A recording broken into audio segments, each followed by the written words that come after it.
લોકો કહેતા હોય કે જે પુનર્જન્મ હોય અને અમારા આટલા લાખો કરોડો જન્મો થતા હોય તો અમને અમારા ગત જન્મો યાદ કેમ નથી રહેતા? થાય ને કે જો આપણે પણ બિલાડી ને ચૂહા અને સિંહ હતા તો આપણને આજે યાદ કેમ નથી કે આપણે આવા બધા હતા? હું તો બધાને એ જ કહું કે સારું થયું યાદ નથી રહેતું. જો યાદ રહેતું તો બહુ મોટી ઉપાધિ થઈ જાય.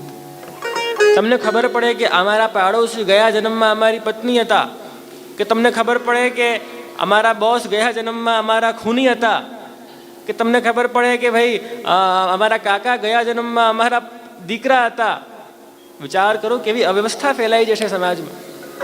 પ્રસંગ છે ને કે એક ભાઈએ એક વ્યક્તિથી ઉધાર લીધો 30,000 રૂપિયાનો, અને જ્યાં ઉધાર લીધું અને પહેલા તો કે અરે ભાઈ પૈસા દે સમય થઈ ગયું છે, પણ એ તો ભાઈ આપે જ નહીં. જ્યાં એવું કહેવાય કે આ ભાઈ માંગતા માંગતા મરી ગયા બિચારા, અને આ જે લેનાર હતા રૂપિયા એના ઘરે બાળકનો જન્મ થયો. તો જ્યાં બાળક જન્મ્યો નાનપણથી રડ્યા જ કરે તો પેલા આ ભાઈ કહે કે અરે ભાઈ ऐसा कैसा बच्चा जन्मा है जो बचपन से ही रो रहा है, इसको तो कुछ आने तो કેટલા ડોક્ટરોને બતાવ્યા, કેટલા બધું ટ્રીટમેન્ટ કરાવી, પણ આ તો ચૂપ થતો જ નથી. ગામમાં એક महात्मा पधार्या અને महात्मा પાસે લઈ ગયા કે अरे भाई बाबा जी देखो मेरा बच्चा है, जन्मा है 2 महीने 3 महीने पहले, जब से जन्मा है तब से रोए जा रहा है. अब आप कृपानाथ कर कुछ कृपा करो और इसको कुछ सुधारो, ये क्यों रो रहा है, हमें इसका कारण बताइए आप. અને જ્યાં મહાત્માએ એ છોકરા ઉપર નજર કરી સમજી ગયા છે કે શું વાત છે, અને પૂછ્યું કે ભાઈ તે આ જન્મમાં કોઈની પાસે ઉધાર લીધેલું હતું? તો કહે કે હા મેં અમુક વર્ષો પહેલા એક ભાઈ પાસે ઉધાર લીધેલું હતું. તો કે બસ એ જે વ્યક્તિ મરી ગયા છે એ તારા બાળક તરીકે જન્મ્યા છે, અને જ્યાં સુધી તારા 30,000નો ખર્ચો ન કરાવી દે ત્યાં સુધી શાંત ન થાય.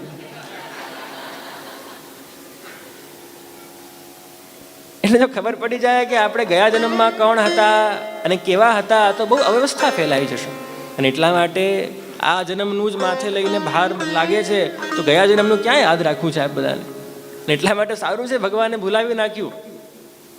પણ ભગવાન કહે છે કે તારા જન્મો થાય પણ મારા અવતારો થાય. તું તો જન્મે છે વારંવાર, પણ હું તો અવતાર ધારણ કરું છું. અને જ્યારે જ્યારે આ ધરતી ઉપર ધર્મનું નાશ થાય અને અધર્મની હાનિ થાય તો ધર્મના રક્ષણ માટે, સારા લોકોને બચાવવા માટે હું વારંવાર પ્રગટ થતો હોઉં છું અને મારા વારંવાર અવતાર લેતો હોઉં છું. એવું કહેતા ભગવાન આગળના 7મા અને 8મા શ્લોકમાં, ગીતાનો બહુ પ્રસિદ્ધ શ્લોક જે બધાને લગભગ આવડતો જ હશે, એ હવે ભગવાન અર્જુનને સમજાવી રહ્યા છે. यदा यदा हि धर्मस्य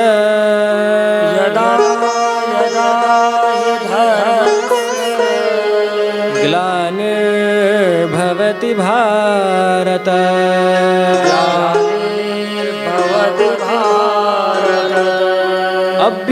अभ्युत्थानम् अधर्मस्य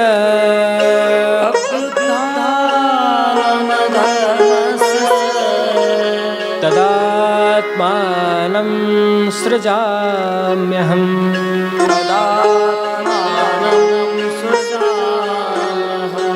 परित्राणाय साधूनां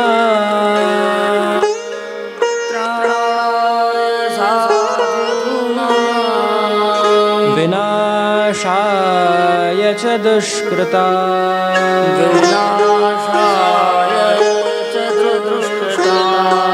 धर्म संस्थापनार्थाय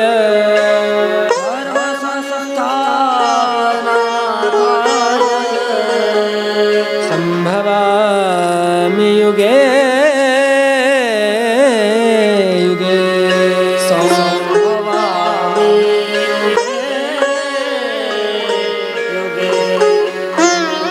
यदा यदा हि धर्मस्य ग्लानिर्भवति भारत. અર્જુન, જ્યારે જ્યારે આ ધરતી ઉપર ધર્મની ગ્લાનિ થશે અને સારા લોકોને વ્યક્તિઓ એને પીડા આપતા હશે, ત્યારે અભ્યુત્થાનમ અધર્મસ્ય, અધર્મને નાશ કરવા માટે હું વારંવાર પરિત્રાણાય સાધુનામ, સાધુ લોકો છે એ લોકોને પરિત્રાણાય એટલે એ લોકોને બચાવવા, દુષ્કૃતમ વિનાશાય, દુષ્કૃત જે છે પાપીઓને વિનાશ કરવા માટે, સંભવામી ધર્મ સંસ્થાપનાર્થાય, ધર્મની સંસ્થાપના માટે હું વારંવાર પ્રગટ થઈશ અને મારા બધા ભક્તોનો હું રક્ષણ કરીશ.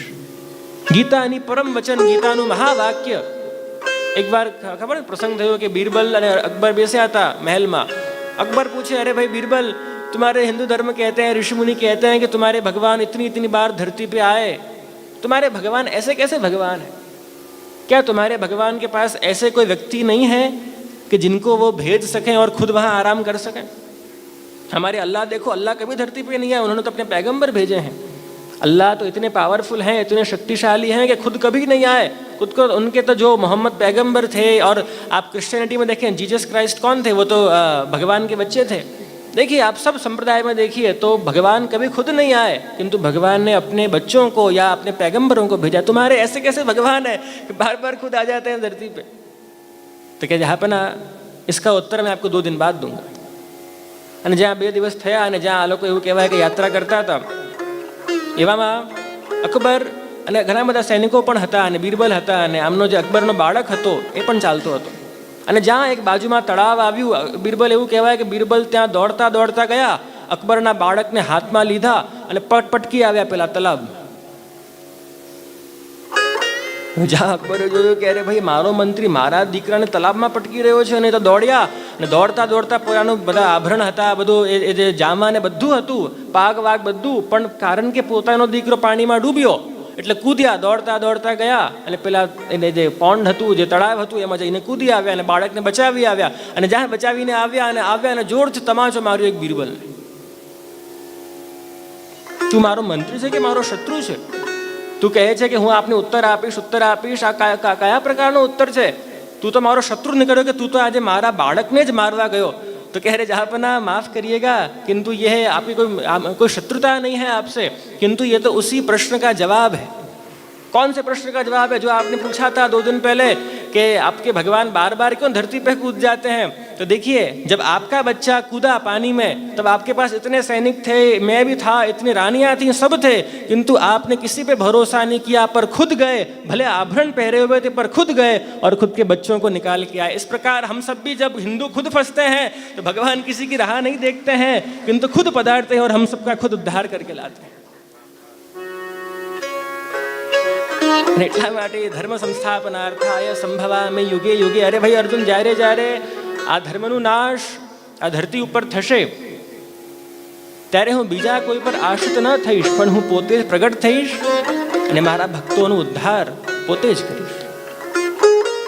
પ્રભુની કૃપા છે, પ્રિયજનો, શ્રી મહાપ્રભુજીની કૃપા છે કે આપે આવા જે પરમ કાષ્ઠાપૂર્ણ પરમાત્મા પરબ્રહ્મ શ્રી કૃષ્ણ છે કે ભાઈ જેને પામવા તો બ્રહ્માજીએ પણ 60,000 વર્ષો તપ કર્યા, પણ બ્રહ્માજી પણ પ્રાપ્ત ન કરી શક્યા. અરે ભાઈ, જેને પામવા તો મોટા મોટા ઋષિમુનિઓ પણ હારી ગયા. શેષ ગણેશ મહેશ દિનેશ સુરેશ હુજાહી નિરંતર ગાવે, જાહી અનાદિ અનંત અખંડ અછેદ અભેદ સુબેદ બતાવે. और नारद शेष व्यास रटे वच हारे तो निपार न पावे, ताही अहिर के छो हरिया छिया भर छाछ पे नाच न जावे. अरे भाई, वो तो ऐसे परमात्मा हैं कि जिनको पाके बड़े बड़े ऋषि मुनि हार गए. शेष गणेश महेश दिनेश सुरेश जाहि निरंतर गावे, जाहि अनादि अनंत. अरे भाई, वेदोए पण वर्णन कर्યું કે અપાણી પાદો જવનો ગ્રહિતા, કે ભગવાનના તો હાથ પેર નથી અને એવા હાથ પેર છે કે જેનું વર્ણન કરવા અમે સંભવ નથી, અમારાથી શક્ય નથી. પણ શ્રી મહાપ્રભુજીની કૃપાથી, શ્રી ગુસાઈજીની કૃપાથી અને બ્રજની લીલામાં પ્રેમમાં એ સામર્થ્ય છે કે ભગવાનને એક ભક્તના એટલા બધા વશ કર્યા કે આપણા બધાના ઘરે ઘરે અને આપણે બધાની ગોદીમાં કૃષ્ણને પધરાવ્યા.